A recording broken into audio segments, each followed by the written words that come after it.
Mosaic.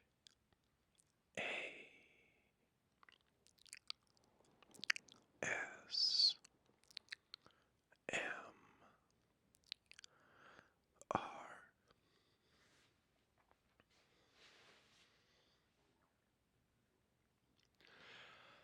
And today's video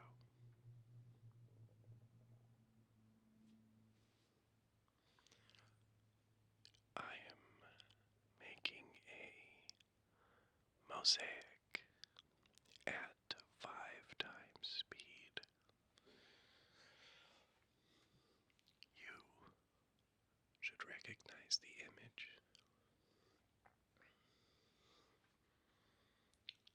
It is the image of the hopeful weed, but in mosaic. So while you watch me build it, I will tell you part 2 of the story of the hopeful weed. So, our story begins.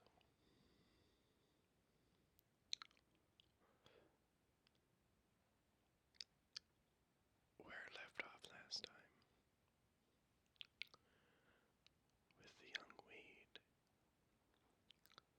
at his new home,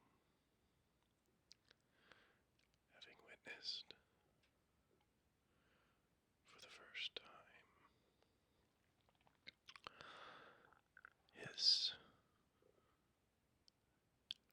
his family's, his type of plant's way of getting the water they needed. He, after the, he kept looking off in the direction he saw the clouds, and he wondered about the old stories, the stories of chasing rain.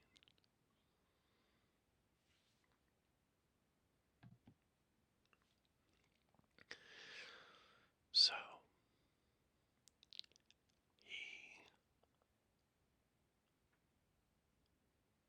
decided that he would talk to every old plant he could find.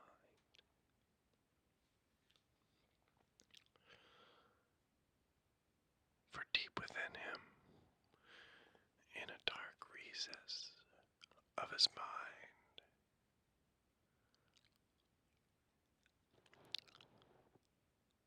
a seed was planted.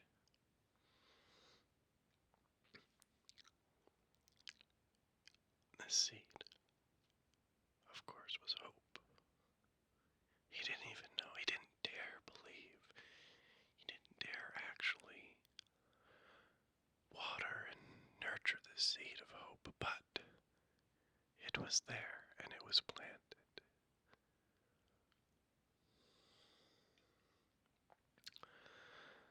And it started to sprout on its own.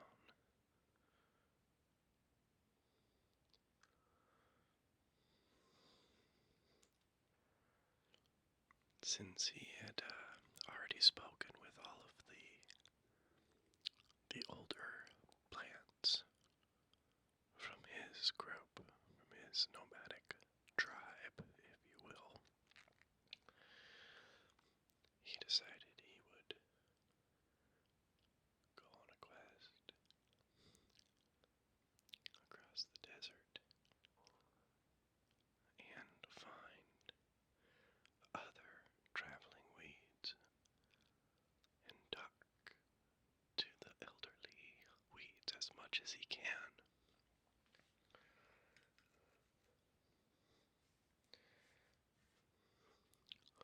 In hopes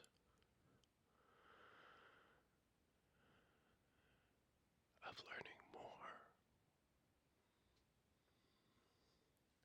The small seed of hope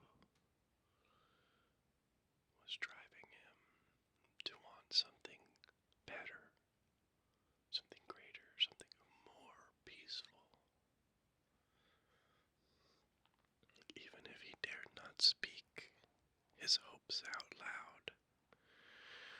indicate to any of the other plants what his hopes might be.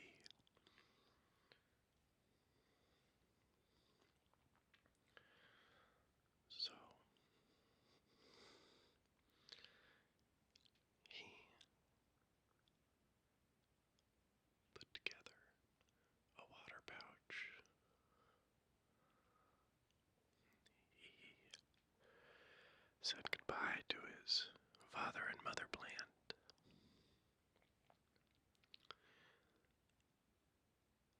And he set out across the desert the way they had came.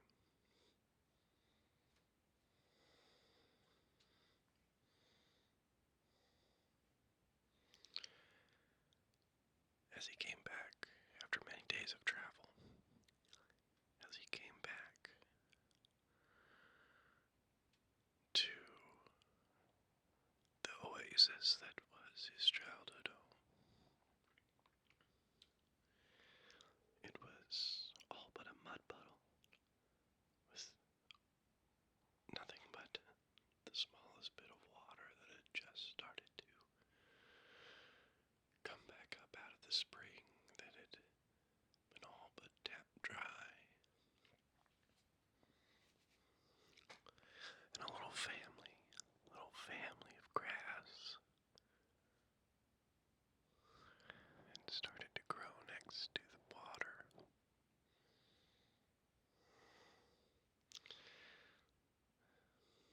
The grass all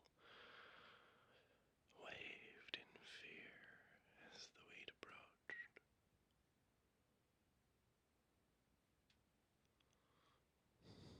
But the weed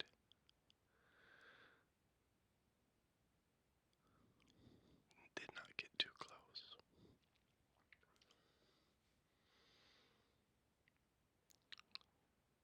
He found a trail leading away in a different direction, where a different tribe had set off to find a new water source.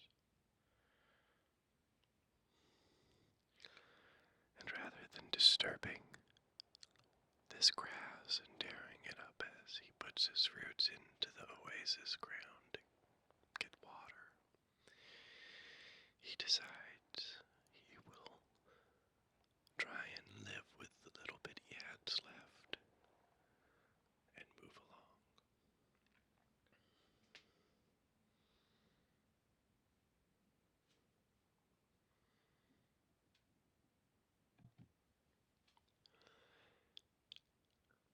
He moved off into the direction of the trail he found.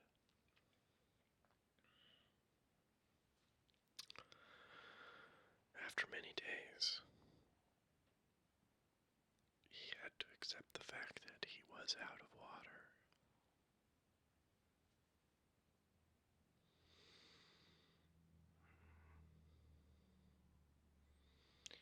His curly leaves had curled much tighter than usual, and he felt dry, like if the wind blew too hard, his leaves would start to crack and come apart.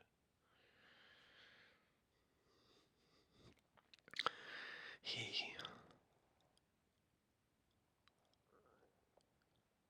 knew that all he had to do was turn around, and he would be able to just barely make it back in time to the little puddle.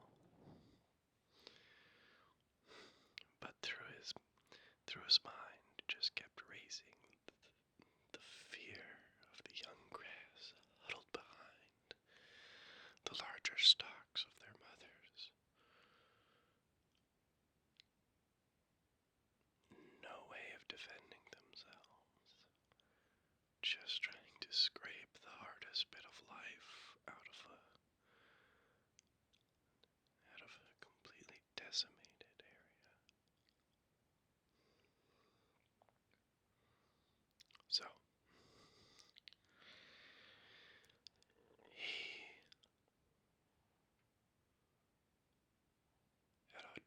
choice to make.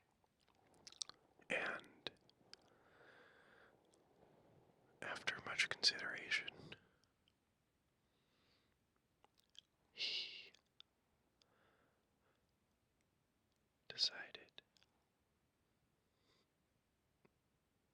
that hope, this new thing he had been feeling,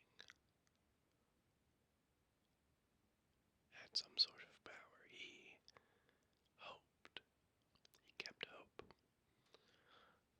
and moved forward.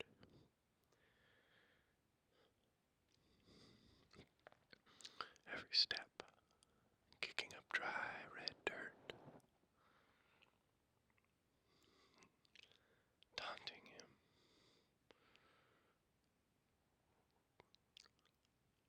Every step,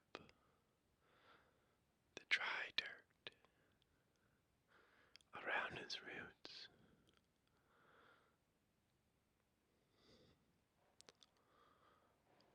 Yet, the hope that had sprung up in him was too strong. He pushed forward. On and on and on he marched.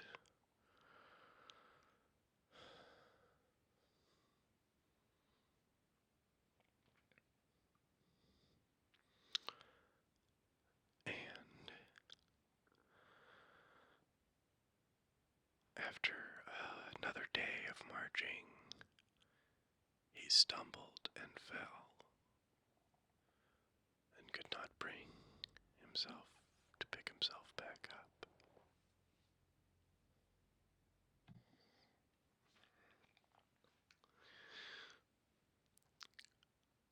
And at that moment,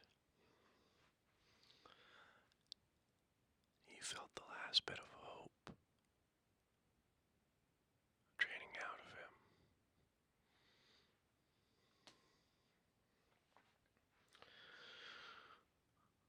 When suddenly, he felt the beating sun's rays become less intense, and he opened his eyes.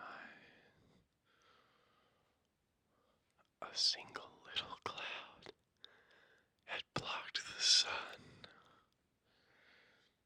A cloud. He could not believe his eyes. For the second time in his life, he actually saw these mythical beings that loved them so much. They poured water from the sky.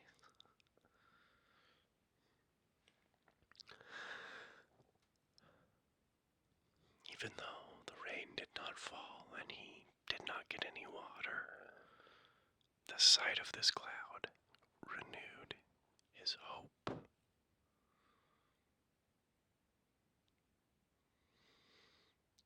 So with dry, crinkly leaves curled tight, he pushed himself to his roots and proceeded to march across the dry desert wastelands.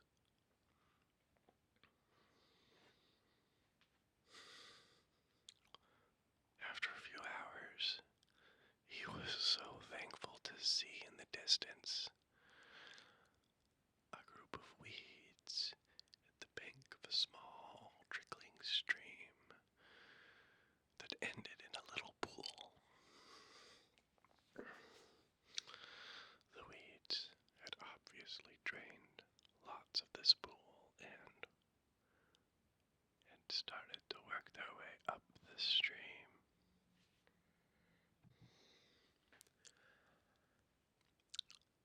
He stumbled up to the water, put in his roots, and proceeded to replenish himself over the next couple days.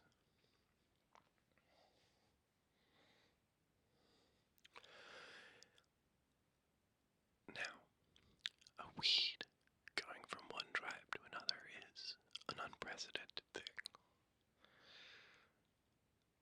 It is not completely unheard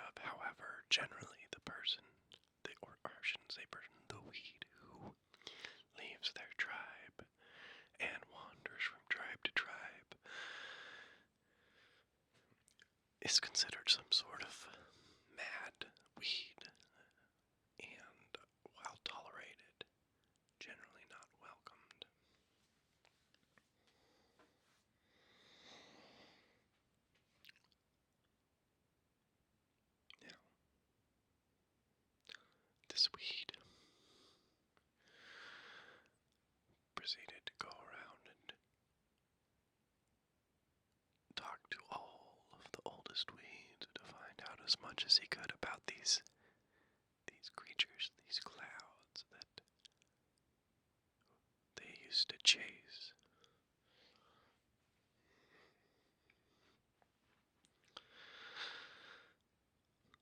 He learned that by tracking certain things, like their ability to detect air pressure changes or humidity changes, which these plants had those sensory perceptions, allowed them to predict where the rain would come.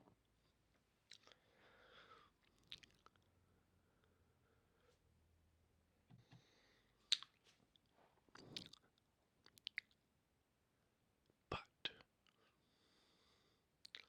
after a while, rather than making new predictions, they were able to determine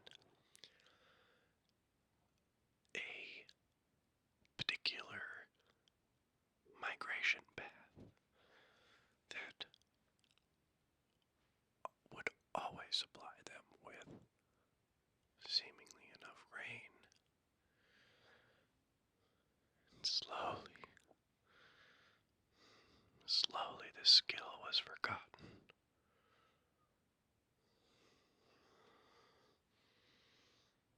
Lost to the ages, with only rumors of it ever having existed.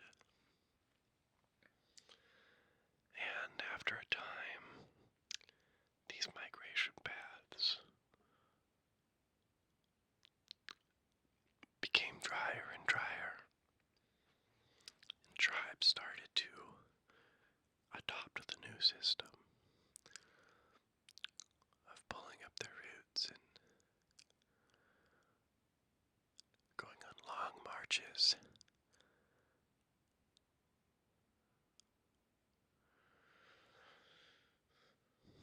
and surviving no matter what the cost or how many other plants had to die.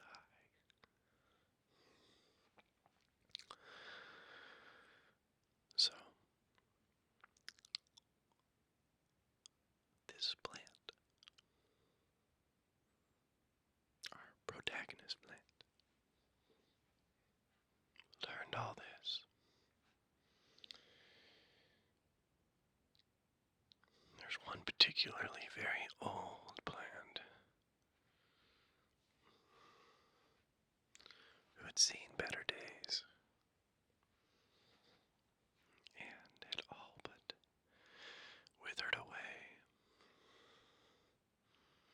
Certainly this was his last trip across the desert, and this would be his final watering hole.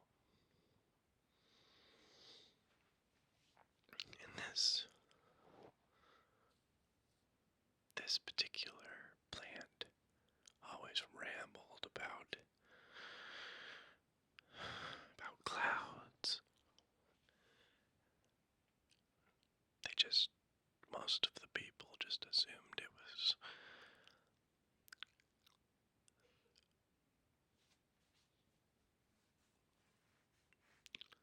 the ramblings of old age, plant senility. But this old plant said he could tell where clouds were.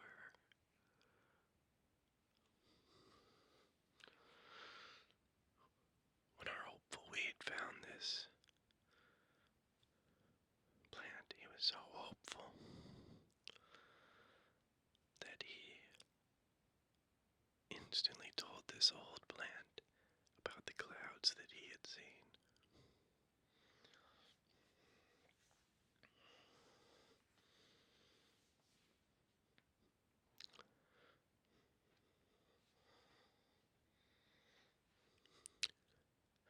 And asked if this old plant had any idea of how to go about learning how to track a cloud.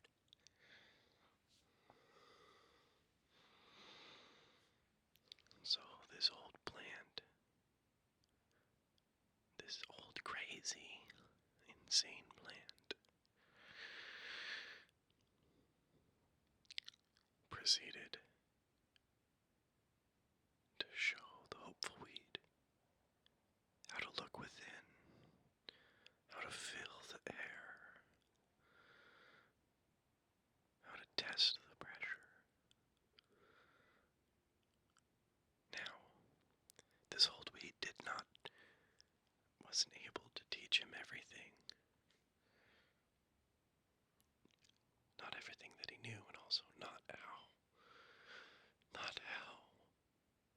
the different skills were applied. So, our hopeful weed could tell when humidity changes or pressure changes. But what did it mean? So,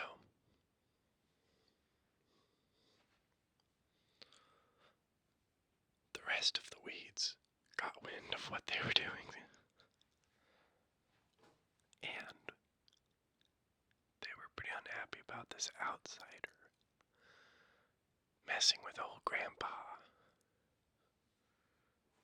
since he was the grandpa of, like the great-great-grandpa of probably half of the tribe or something like that.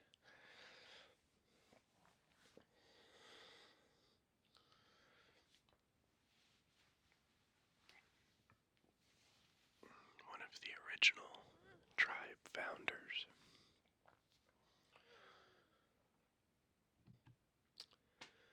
And so,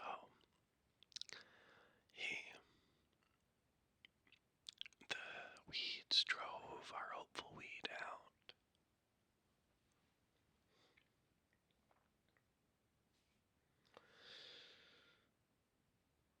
With only enough water to get him back to the oasis that he had grown at, the mud puddle. Nothing more than a small baby puddle with a tuft of grass next to it.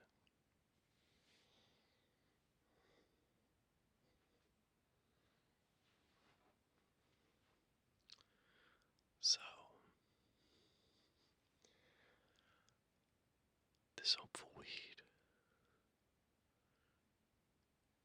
set off back the way he came. And after a few hours, he came across a very strange thing.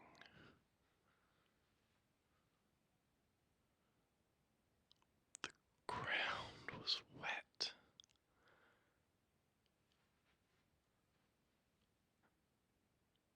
It was almost dry, but he could tell that it had recently been wetted on the top. It soaked in just a small amount. He recognized it as the spot that he had fallen.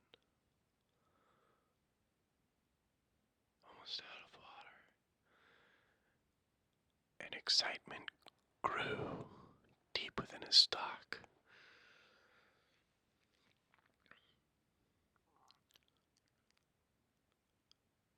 And he started to tap into his inner feelings and abilities to detect pressure and humidity. And he started to go around and test to the best of his ability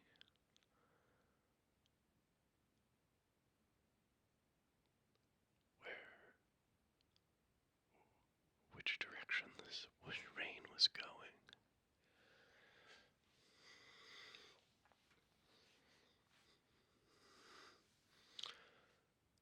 He found in one direction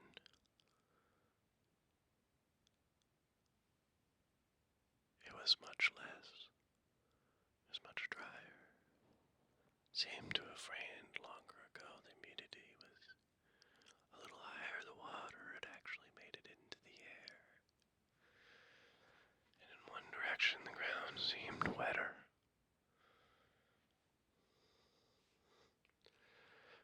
so he's set off after this rain cloud and marched far out into the desert.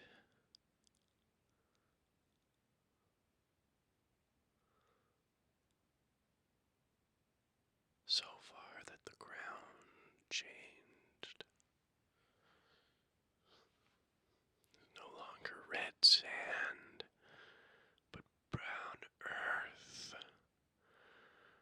And he started seeing plants, stationary plants with no water source.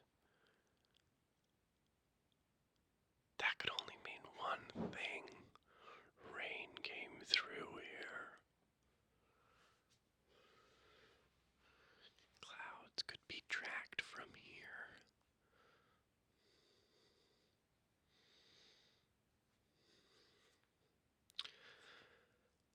So he put in his roots.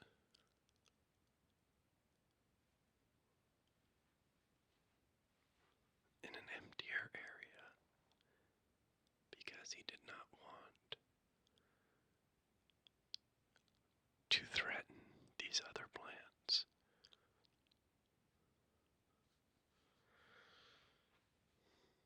And he waited, and he hoped, and he waited, and he hoped, and he felt, and he waited, and he hoped, and he felt, and he learned, and he tested.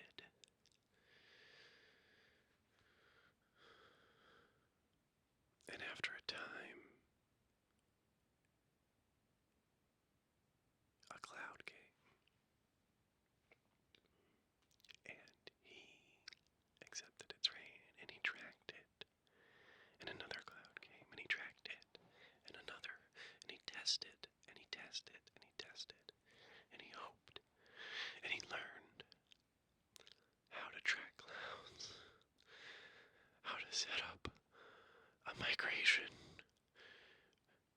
where you would actually be able to keep tracking and advance it.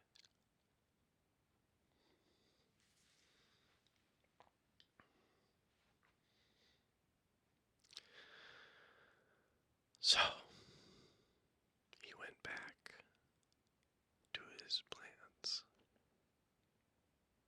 and he told them this tale.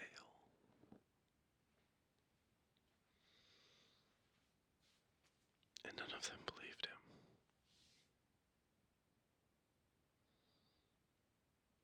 He was just a madman, or mad plant, traveling. No tribe. They did not see him as part of their tribe anymore. He left. And so he traveled from tribe to tribe, and he hoped, and he hoped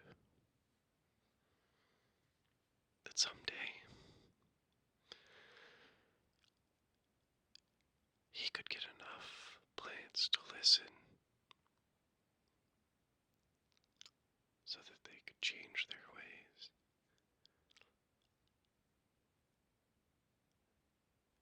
And once again, accept their peaceful ways of the plant. And so, with hope in his heart, he continues to try his best to teach as many plants as he can. And he hopes that some of them will listen.